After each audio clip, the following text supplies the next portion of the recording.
Baik, terima kasih sambutan yang mulia sekarang ini.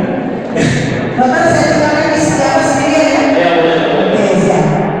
Baik, selamat pagi teman-teman dokter, Romo, suara suster dari DKP, para teman gereja Katolik Kudus Cibinong, juga tamu undangan. Selamat pagi. Tadi dari perkenalkan saya Dr. Felix, satu warga umat Pahmi Katolik Kudus Cibinong juga. Oke, singkat kata kita langsung masuk ke materi aja. Jadi hari ini saya rasa sebenarnya baiknya ada dari kardiologis, nanti ada sisi dari gizi klinik. Jadi nanti komprehensif Bapak Ibu dapatnya, baik dari penyakitnya maupun dari penanganan dan pencegahannya secara pola makan dan diet. Nah, pagi ini saya kasih judulnya menjadi dokter jantung bagi keluarga kita. Jadi materi yang diambil sama Bapak Ibu hari ini mudah-mudahan dapat di-share dan dapat diguna bagi keluarga kita masing-masing, bagi tetangga, bagi rumah kita. Ya, jadi mudah-mudahan amin kita tadi yang mau kerajaan jadi kerajaan. Oke, hari ini saya baru pakai tim 3, jadi nanti kita break aja, jadi langsung 1 jam nanti yang ada dan kita lelahnya dari 1 jam. Jadi kita bagi 3 sesi, nanti tanpa sesi silakan kalau ada yang mau jawab secara kita kulik silakan. Hasil katanya jantung dan memang secara ilmu medis yang ini jantung meninggal mendadak 2 yaitu stroke. Ya, dia ada persentase sebagai jantung. Jadi bisa bilang sekarang kasus dari dunia kita di Indonesia sejak tahun 92 itu penyakit jantung ranking 1 sebagai penyebab kematian di manusia Indonesia. Di dunia juga demikian ya. Ini angka persentase penyebab kematian di dunia jantung nomor 1 yang persentase 30%. Jadi 30% manusia di muka bumi ini menjalani COPD, cardiovascular disease. Artinya apa? Artinya dari 3 orang di antara kita 1 orang akan mendapatkan. Jadi 1 juga dia salah satu dari kita akan mendapatkan jantung 1, 2, 3. Salah satu juga karena jantung. Masalah kebocoran kating jantung, rem jantung, sumbat jantung, infeksi jantung, tumor jantung, penyakit jantung bawaan. Tapi kali ini kita akan bahas yang paling sering dan yang paling meninggal orang, yaitu penyakit jantung koroner. Nah, tadi yang saya bilang jantung itu adalah otot. Ya, kalau Bapak Ibu lihat tangan kan itu ada yang biru-biru ya, itu aliran darah. Ya, itu untuk ngasih oksigen makanan ke tangan supaya tangan kita bisa gerak, biar tangan kita tetap bagus. Di jantung juga ada. Ini itu adalah pembuluh darah yang kasih makanan ke jantung. Ya, jadi sama di jantung itu ada aliran darah juga, ada pembuluh darah untuk kasih makanan supaya jantung tetap sehat. Aliran darah ini yang kita sebut sebagai pembuluh darah koroner. Jadi penting banget. Tanpa pembuluh darah koroner jantung kita nggak bekerja.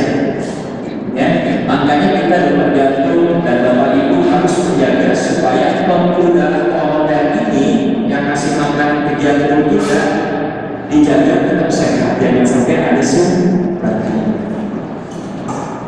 Ya, ini ada video singkat. Responsible for pumping oxygen-rich blood to the rest of the body, providing the energy. Ya, ini dalam kita di sebelah kiri yang kita berdelur kepada atas dan di sininya ada pembuluh darah koroner yang kasih makanan ke jantung. Ini pembuluh darah koronernya kita lihat aliran darahnya. Ya, yang ada masalah kalau ada kuning simpang pelang ini yang menghambat aliran darah di pembuluh darah koroner sehingga jantung jadi kekurangan oksigen, kekurangan makanan. Ya, kalau ada yang sebelah nanti jantung daerah sini jadi kekurangan oksigen, akhirnya jadi lemah. Oke, jadi apa itu penyakit jantung koroner? Penyakit jantung koroner itu sinonimnya penyumbatan jantung atau bahasa kerennya atherosclerosis. Dia adalah penyakit di mana terjadinya penyempitan atau penyumbatan di pembuluh darah koroner jantung akibat penumpukan dari lemak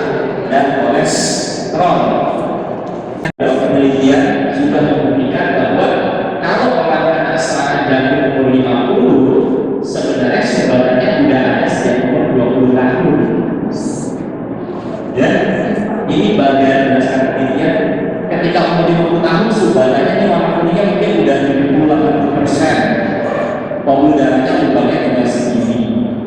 Ya, ini mungkin pas umur 50 mulai terasa aktivitas sakit, jogging kok sakit ya, dada, dingin sakit, jalan aja udah gak kuat, kos-kosan.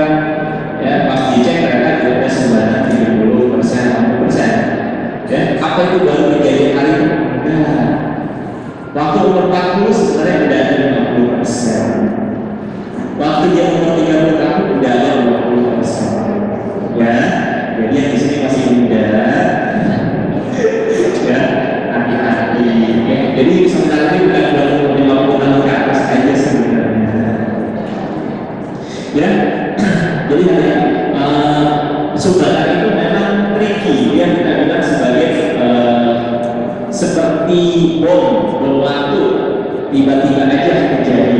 Sebenarnya tidak ada bomnya dalam ada.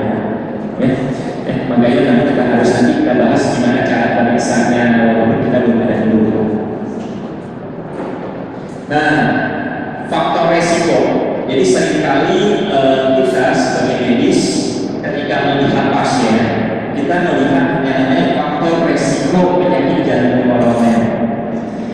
Ini akan membantu kita untuk melihat apakah orang tersebut beresiko atau memiliki kemungkinan terjadi penyakit jantung di kemudian hari. Ya, faktor resiko adalah faktor yang bisa menyebabkan seseorang terkena penyakit jantung walaupun belum muncul di dalam saat ini. Nah, untuk penyakit jantung ada dua kategori. Kategori pertama adalah faktor yang tidak dapat diubah. Apa aja? Satu, usia. Dua, jenis kelamin. Tiga, keturunan. Kedua, keluarga. Empat, menopause pada wanita. Ya, jadi kita sebut faktor resiko yang tidak bisa diubah. Ya, usia lanjut, jenis kelamin laki-laki yang memiliki kemungkinan terjadi jantung. Keturunan, ya misalnya orang tua kita, kakak ibu kita ada sakit jantung, ya bisa kita tiba-tiba atau pindah orang tua aja, mau ganti kakak kita supaya gak ada keturunan. Jadi itu adalah faktor risiko yang menjadi pertimbangan. Tapi ada faktor risiko kehadiran yang masih bisa kita usahakan. Misalkan dalam ini kita jaga infeksi bagus, merokok berhenti merokok, gula darah stabil, kolesterol stabil, jangan dulu-dulu, jangan stres-stres, ya. Sekarang kan lagi banyak anxiety-anxiety, jangan stres-stres. Ini adalah faktor risiko yang kalau kita punya, kita bisa kena jantung kemudian hari. Tapi kalau kita bisa cegah, mudah-mudahan kita nggak kena jantung. Oke, ini tadi dokter Bibi ya, ini kita jatuh banyak banget kolesterolnya, dan ini contoh makanan nikmat kesukaan kita semua untuk campurnya. Tapi paling banyak kolesterolnya kerupuk, santan, kulit telur. Nanti oleh dokter Bibi spesialis gizi kita tahu. Ada orangnya ya, ada proses penyembuhan luka sama di pembuluh darah. Kalau sebenarnya pecah, nanti sel-sel darah kumpul di situ. Videonya buat tutup si luka, tapi sayangnya malah bikin sumbernya jadi 100%. Dan akhirnya darah nggak ngalir sama sekali di jantung kita. Jantung kita kurang oksigen, pasiennya sakit luar biasa. Ya, sama kayak tangan, ini kan ada aliran darah. Kalau tangan kita karetin, kenceng, sakit kan kulitnya karena kekurangan darah. Sama jantung juga ketika aliran darahnya diubah 100%, sakit, pegel, keringat dingin, mual, muntah, itu yang dibilang serangan jantung. Jadi serangan jantung terjadi ketika ada sumbaran di pembuluh darah koroner yang pecah. Jadi kalau ngomong serangan jantung, jangan